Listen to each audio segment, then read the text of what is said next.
Сәлеметсіздер ме? 15-ші тақырып. Тауар қасиеттері. Бірінші тапсырма. Мәтінге оқып, ат қойыңыздар, аударыңыздар. Тауар қасиеттері. Тауар дегеніміз айырбастау және сату, тұтыну үшін шығарылатын еңбек өнімі. Ал ол тауардың айырбасталу немесе сату үшін өзіндік бір қасиеті болуы шарт. Мысалы, нан, май, сүт адамдардың жеке тұтыну қажетін қанағаттандыратын болса, құрал-жабдықтар өндірістік талғамды қанағаттандырады. Олай болса, заттың екі қасиеті болады екен.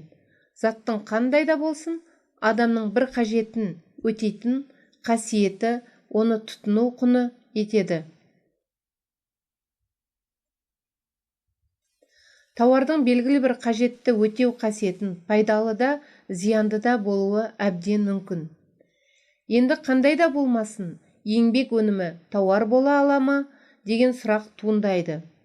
Мысалы, шаруалардың қала тұрғындарының өз шаруашылығында қосалқы шаруашылықтарды өсірген жеміс-жидегі өз отбасының, яғни жеке талғамын өтеуге пайдаланады делік. Осы өнімдер әлі тауар емес. Ол тауар болу үшін басқа бір қоғам мүшесінің қажетін қанағаттандыратындай айырбасқа түсуі шарт. Сонымен тауардың екі қасиеті бар. Біріншіден, ол адамның қандай да бір тұтыну қажетін қанағаттандыратын зат. Екіншіден, ол басқа бір затқа айырбасталатын зат. Заттың пайдаланылғаны оны тұтыну құны етеді. Екінші тапсырма. Төмендегі сөз тіркестерімен сөйлем құраңыздар.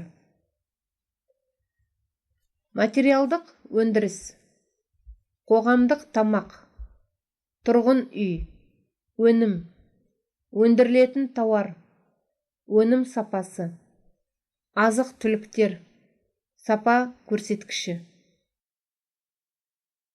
Үшінші тапсырма. Мәтінге ат қойып, аударыңыздар. Тауар немесе қызмет көрсетудің сипаты және сапасы. Түрлері.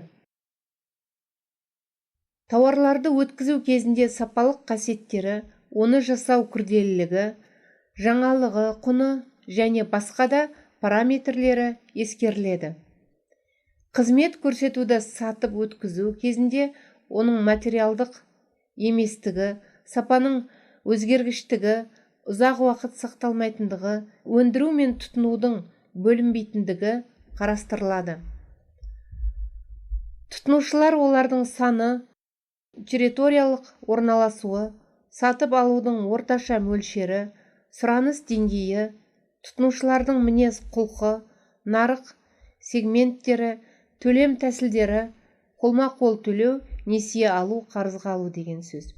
Сатып алу орындарының нысандары, супермаркет, пошта арқылы тапсырыс және тағы басқа. Даналар сөзін оқып, қазақ тіліне аударыңыз.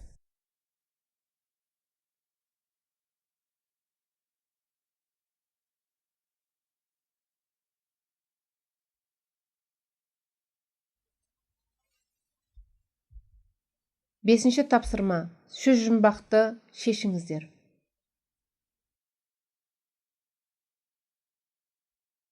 Осымен сабақ аяқталды. Сау болыңыздар.